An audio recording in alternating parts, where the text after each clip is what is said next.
Okay, das ist verwirrend. Das heißt, wenn man das richtig aufmacht, dann hüpfen die auch richtig raus. Das heißt, die 40,7, das ist ein Ausreißer. Jetzt sage ich, das resetten wir nochmal.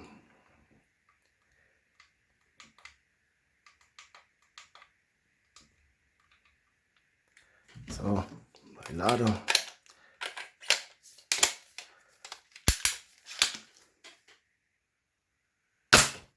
Jetzt.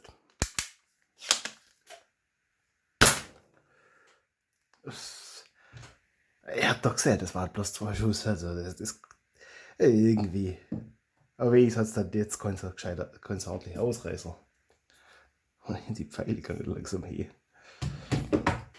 Ja.